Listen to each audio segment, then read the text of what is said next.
Betty, and I came here because I broke my wrist and I came in a bad situation when one saw me the first time.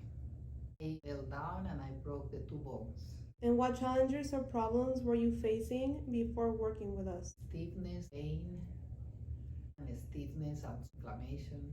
I couldn't use my hand at all, and I started using my hand back when Juan did the 12 therapies that I have with her. I see that being here with Juan, I could see that she is specialized in hands. Now I'm using my injured hand from a while now, maybe 2 months that I'm able to use the hand, and going back to normal. If you have a problem like I had, which was combined with Sudeck syndrome, which in English is called CRPS. it's a syndrome that causes a lot of pain. It's very bad, and that pain is the one that doesn't let you put your fingers down. So this syndrome, if it's not a hand therapist specialist, I don't think this syndrome can